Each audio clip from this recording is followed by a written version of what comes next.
Breaking news. పశ్చిమాసియా భగ్గుమంటుంది. యుద్ధ భయంతో ఇరాన్ ప్రజల్లో వణుకుపుడుతోంది. దీంతో ఇరానియన్లు చాలామంది వలసపోతున్నారు. యుద్ధ సైరన్లు, బాంబుల మోతతో ప్రజల్లో భయాందోళన కొనసాగుతోంది. దీంతో టెహ్రాన్ను లక్షలాది మంది ప్రజలు వీడుతున్న పరిస్థితి కనబడుతుంది. నగరం బయట రహదారులపై కిలోమీటర్ల మేర ట్రాఫిక్ జామ్ కొనసాగుతున్న పరిస్థితి. కార్లలో కుటుంబంతో సహా తరలిపోతున్నారు. టెహ్రాన్పై ఇజ్రాయెల్ భీకర దాడులు కొనసాగిస్తుంది. ఇంధన సరఫరా క్షేత్రంతో పాటు కీలక స్థావరాలపై దాడులు చేస్తుంది. అలాగే సాధారణ పౌరులు టెహ్రాన్ను వీడాలంటూ ఇజ్రాయెల్ హెచ్చరికలు జారీ చేస్తుంది. దీంతో రాబోయే రోజుల్లో మరిన్ని దాడులు చేస్తామంటూ కూడా కీలక ప్రకటన చేసింది ఇజ్రాయెల్. ఈ హెచ్చరికల నేపథ్యంలో ఒక్కసారిగా ఇరాన్ రాజధాని టెహ్రాన్ను వేలాది మంది ప్రజలు వీడుతున్నారు. టెహ్రాన్లో దాదాపు 9 మిలియన్ల ప్రజలు, అంటే దాదాపు 90 లక్షల మంది జనాభా ఉన్నారు. ఒక్కసారిగా నగరాన్ని వీడుతుండడంతో గందరగోళ పరిస్థితులు నెలకొన్నాయి. మరోవైపు టెహ్రాన్లోని మసీదులు, పాఠశాలల్లో ఆశ్రయం ఉండాలంటూ ప్రజలకు ఇరాన్ సూచిస్తోంది. అయినా ప్రభుత్వం మాట లెక్క చేయట్లేదు. ప్రజలు ఇతర ప్రాంతాలకు తరలిపోతున్న పరిస్థితులు కనబడుతున్నాయి. ఒకసారి మీరు చూస్తున్న దృశ్యాలు ఇరాన్ రాజధాని టెహ్రాన్ నుంచి వందలాది సంఖ్యలో వాహనాలు కిలోమీటర్ల మేర బారులు తీరిన దృశ్యాలు ప్రస్తుతం ఇరాన్లో సర్వసాధారణంగా మారాయి. ఇజ్రాయెల్ భీకర దాడుల నేపథ్యంలో ఒక్కసారిగా ఇరాన్ వాసులు ఆ దేశం నుంచి తరలి వెళ్తున్నారు. పక్క దేశాలకు లేదా సురక్షిత ప్రాంతాలకు టెహ్రాన్ వీడి అక్కడి నుంచి వెళ్తున్నట్టుగా మనకు ఆ దృశ్యాలు కనబడుతున్నాయి. సోషల్ మీడియాలో ఈ వీడియోలు ఇప్పుడు చక్కర్లు కొడుతున్నాయి. వందలాది సంఖ్యలో కార్లు, అలాగే వాహనాలు. ఒకసారి ఆ దృశ్యాలు చూడండి. రాత్రిపూట ఇరాన్లో వాహనాల బారులు తీరి ఏ రకంగా ఆ వాహనాలు వెళ్తున్నాయి ఒకసారి మనం చూస్తే కనుక అంతరిక్షం నుంచి బహుశా ఏదో వెలుతుర్ల మిరుమిట్లు గొలిపినట్టుగా కనబడుతున్న ఆ దృశ్యాలన్నీ కూడా కార్లకు సంబంధించిన దృశ్యాలు. ఇరాన్లోని వాహనాలు వేలాది సంఖ్యలో రోడ్లపై పరుగులు పెడుతున్నాయి. ఒక్కసారి ఆ దృశ్యాలు చూడొచ్చు. ఇరాన్ రాజధాని టెహ్రాన్ నుంచి సురక్షిత ప్రాంతాలకు ప్రజలు వెళ్తున్న దృశ్యాలే ప్రస్తుతం మనం బిగ్ టీవీ స్క్రీన్పై ఎక్స్క్లూజివ్గా చూస్తున్నాం.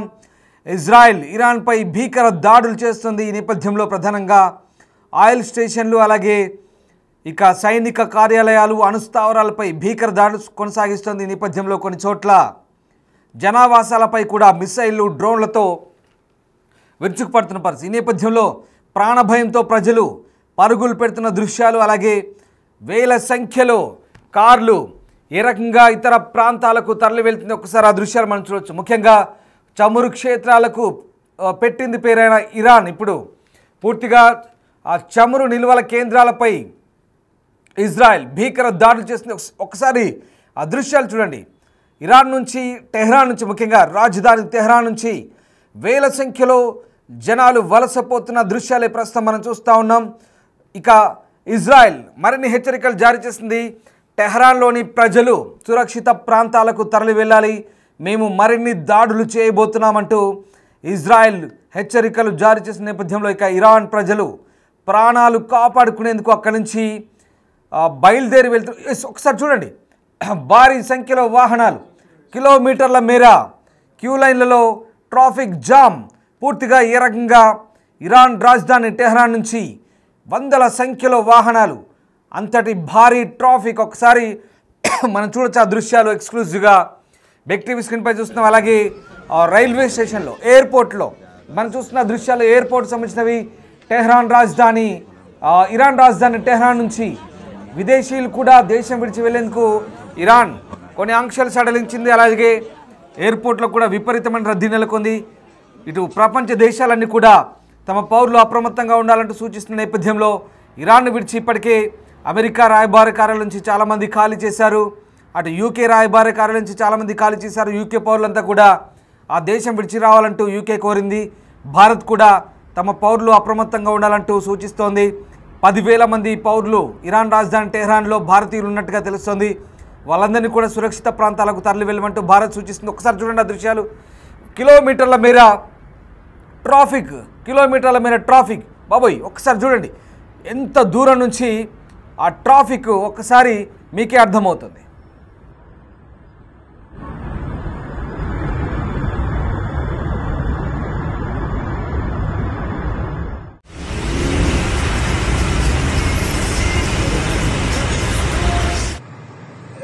خروجی تهرانه، یعنی اتوبان تهران به سمت ساوه. مردم دارن فرار میکنن. یه مشت حکام بیشعوری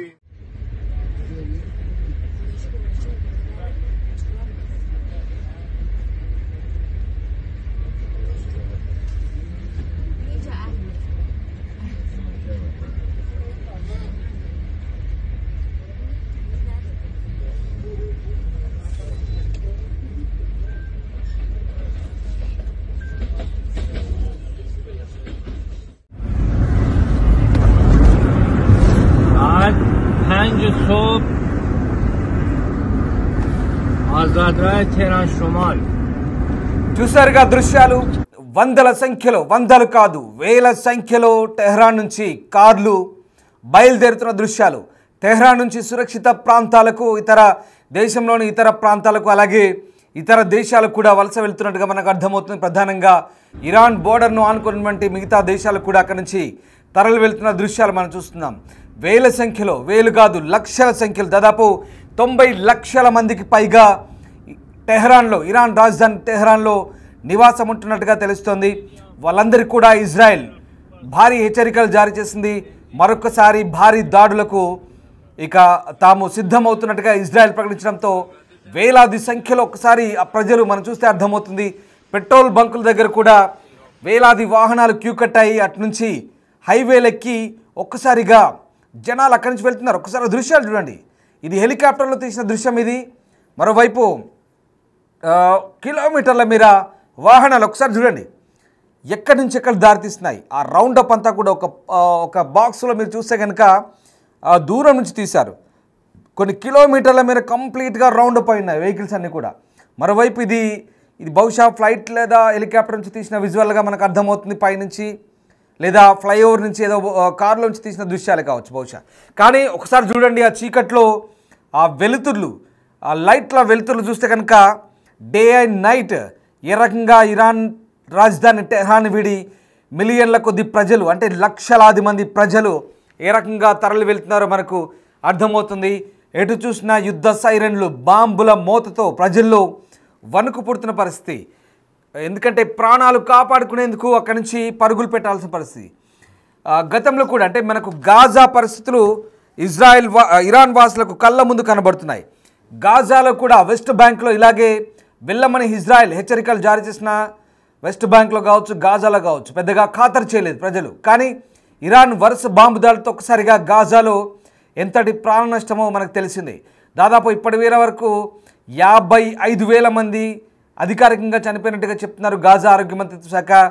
అంతకు మించి అనధికారికంగా లక్షల్లో చనిపోయినట్టుగా చెప్తున్నారు. అలాంటి పరిస్థితులు రాకుండా, అలాంటి పరిస్థితులు తలెత్తకుండా ఇరాన్ వాసులు ఇక్కడ జాగ్రత్త పడుతుండగా తెలుస్తోంది. ముందస్తు జాగ్రత్త చర్యగా ఇజ్రాయెల్ హెచ్చరికల నేపథ్యంలో లక్షలాది మంది ప్రజలు టెహ్రాన్ విడిచి సురక్షిత ప్రాంతాల కోసం వెతుకుతున్నట్టుగా తెలుస్తుంది. ఉత్తర టెహ్రాన్లో నుంచి పొరుగు ప్రాంతమైన సాదద్, ఆజాద్ ప్రాంతం నుంచి చాలామంది వెళ్తున్నారు. రాత్రంతా కూడా పేలుల శబ్దాలు విన్నామని, వాటిలో చాలా శక్తివంతంగా ఉన్నాయని, అపార్ట్మెంట్ భవనాన్ని మొత్తం కదిలించాయని కొంతమంది చెప్తున్నారు. అలాగే మరికొంతమంది సమీపంలోని భవనం నుంచి దట్టమైన పొగ వాసన రావడంతో గందరగోళం నెలకొంది. ఆ భవనంపై దాడి జరిగిన తర్వాత తమ ప్రాణాలు ఎక్కడ ముప్పు వస్తుందని పారిపోతున్నట్టుగా మరికొంతమంది చెప్తున్నట్టు తెలుస్తుంది. ఇజ్రాయెల్ మాదిరిగా కాకుండా ఇరాన్ రాజధాని టెహ్రాన్లో ఆధునిక బాంబు షెల్టర్లు ఏం లేవు, పెద్దగా బంకర్లు కూడా లేవు. కాబట్టి ఆ నగరం 1980లో ఇరాక్ యుద్ధంలో ఉపయోగించిన సొరంగాలు, నేలమాలిగలు లేదా పాత షెల్టర్లను ఉపయోగించుకోవాల్సిన పరిస్థితి. ఆ దేశం చివరిసారిగా ఇంత తీవ్రమైన జాతీయ అత్యవసర పరిస్థితి. అంటే ఒక రకంగా ఇరాన్లో ప్రస్తుతం ఎమర్జెన్సీ కొనసాగుతుంది. ఇరాన్లో కొనసాగుతున్న ఎమర్జెన్సీ నేపథ్యంలో జనాలంతా కూడా బిక్కుబిక్కుమంటూ గడుపుతున్నారు. ముఖ్యంగా టెహ్రాన్లో ఎలాంటి షెల్టర్లు లేవు. ప్రజలు బేస్మెంట్లోకి వెళ్ళే పరిస్థితి కూడా చాలా తక్కువగానే ఉందని చెప్తే ఆ ఇరాన్ రాజధాని టెహ్రాన్ నగర మండలి చైర్మన్ మెహదీ చమ్రాన్ చెప్తున్నారు. సో అటు మెట్రోను కూడా తీవ్ర సంక్షోభంలో షెల్టర్గా ఉపయోగించవచ్చు చెప్తున్నారు. కానీ వ్యవస్థను మూసివేయాల్సిన పరిస్థితులు వచ్చినప్పుడు ఇక ఆ కొద్ది మాత్రం కూడా తలదాచుకోవడానికి లేదు. అలాగే ఆదివారం రాత్రి నుంచి టెహ్రాన్లో మెట్రో దాదాపు 24 గంటలు తెరిచి ఉంటుందంటూ ప్రభుత్వ ప్రతినిధులు చెప్తున్నారు. ఇక పాఠశాలలు, మసీదులు కూడా తెరిచి ఉంటాయి. అక్కడ తలదాచుకోమంటూ ఇరాన్ ప్రభుత్వం చెప్తుంది. కానీ ఎక్కడి నుంచి ఏ బాంబు వచ్చి పడుతుందో తెలియదు.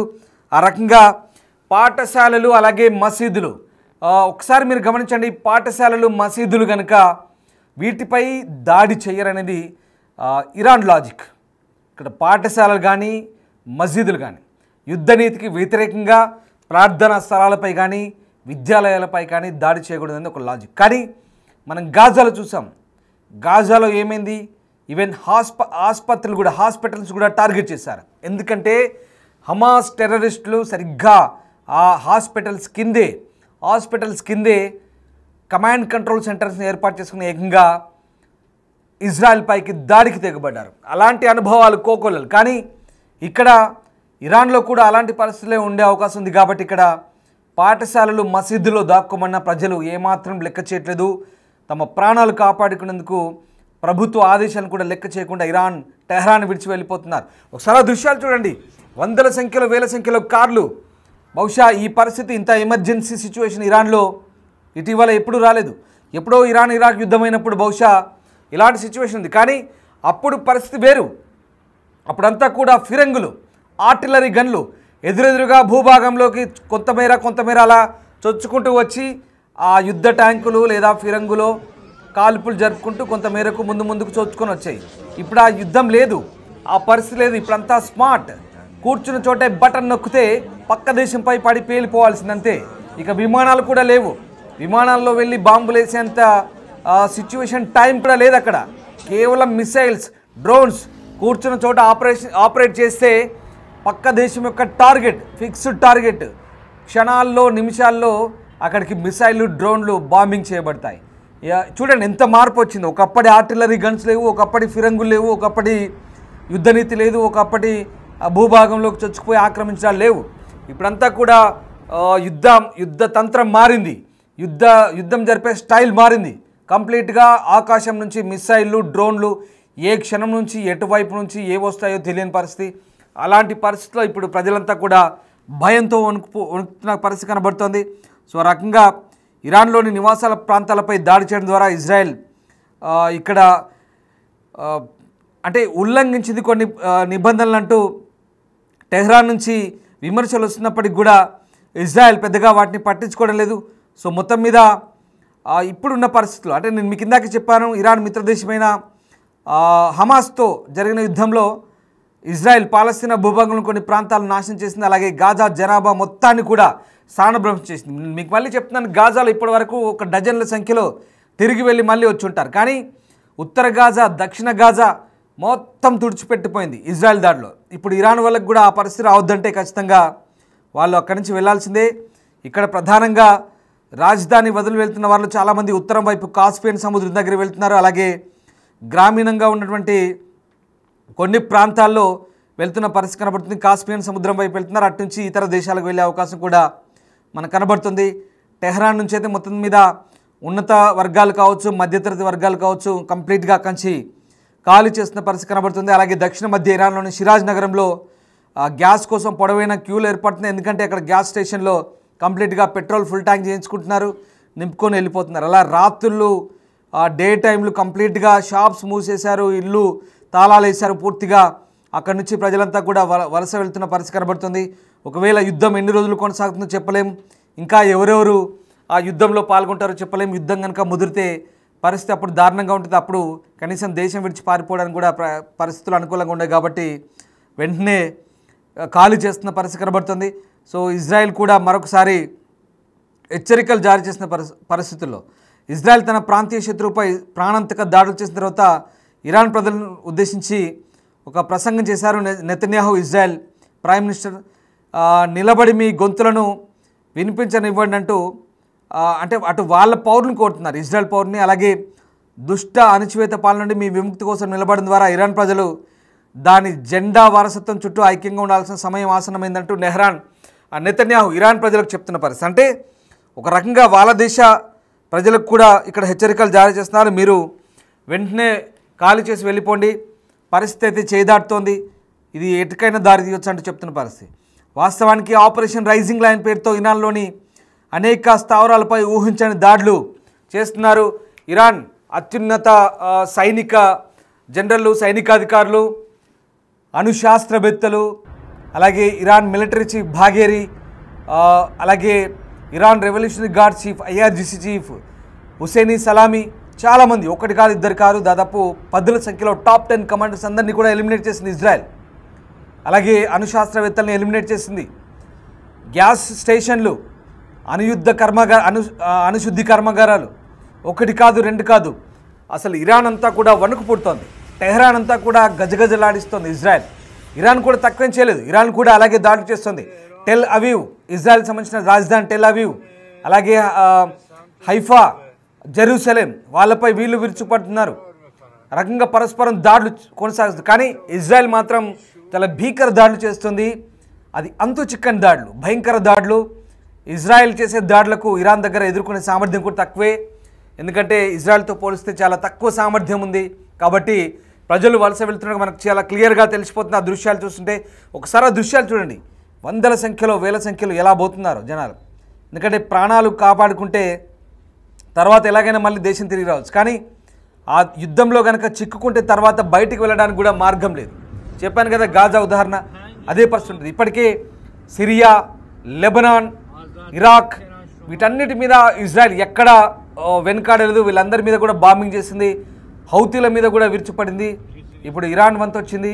ఇంకంతేకాదు పాకిస్తాన్ కూడా మద్దతు ఇస్తే పాకిస్తాన్ కూడా నెక్స్ట్ టార్గెట్ చేయబోతుంది ఇజ్రాయెల్. ఎందుకంటే ఇరాన్ సరిహద్దును పాకిస్తాన్ పంచుకుంటుంది కాబట్టి పాకిస్తాన్ ఏమైనా హుషారు లెక్కలు చేస్తే ఖచ్చితంగా పాకిస్తాన్ కూడా టార్గెట్ చేస్తామంటే ఇజ్రాయెల్ పరోక్షంగా హెచ్చరికలు జారీ చేస్తుంది. ఇక్కడ పాకిస్తాన్ చెందిన నేతలు అవసరమైతే మా అణుబాంబుల్ని మీకు మద్దతుగా వేస్తామంటూ చెప్పినట్టుగా ఇరాన్ లీడర్ సైనిక జనరల్ చెప్తున్నారు. కానీ పాకిస్తాన్ అబ్బాయి అలాంటిది ఏం లేదు, మేమేం చేయము అంటూ మళ్ళీ డబల్ మాటలు మాట్లాడుతున్నారు. ఇక్కడ ద్వంద్వ వైఖరి. పాకిస్తాన్ దొంగ బుద్ధి ఎప్పటికైనా అందరికీ తెలిసిందే. అంతర్జాతీయ వేదికల మీద ఒక్క మాట కట్టుబడి ఉన్నాడు. పాకిస్తాన్ రక్షణ మంత్రి కూడా తొలుత పార్లమెంట్లో మేము అవసరమైతే సహాయం చేస్తామన్నారు. ఇస్లామిక్ బ్రదర్హుడ్ పేరుతో మేమంతా ఒకటే, మేము సహాయం చేస్తామన్నారు. తర్వాత కాదు అలాంటిది ఏం లేదంటున్నారు. అంటే ఇక్కడ భారత్ ఇజ్రాయెల్ మిత్ర దేశాలు కాబట్టి అవసరమైతే పాకిస్తాన్ కూడా టార్గెట్ చేయడానికి ఇజ్రాయెల్ వెనుకాడదు. సో ఆ రకంగా ప్రస్తుతం ఉన్న పరిస్థితి నేపథ్యంలో ఇరానీయులు చాలామంది అక్కడి నుంచి వలస వెళ్తున్నారు. సో ప్రాణాలు కాపాడుకునేందుకు, ప్రాణాలు దక్కించుకునేందుకు ప్రస్తుతం అయితే చూడండి ఒకసారి ఆ దృశ్యాలు. వేల సంఖ్యలో వెళ్తున్నారు. కాబట్టి యుద్ధం ఎన్ని రోజులు సాగుతుందో, ఎప్పటిదాకా సాగుతుందో చెప్పని పరిస్థితి. ఈ నేపథ్యంలో మరి ఇరాన్ వాసులు చాలామంది వలస వెళ్తున్న దృశ్యాలు మనం చూస్తూ ఉన్నాం. దీనికి ఇజ్రాయెల్ హెచ్చరికలు కూడా తోడయ్యాయి. సో ఎస్, దాని పర్యవసానమే ఈ దృశ్యాలు.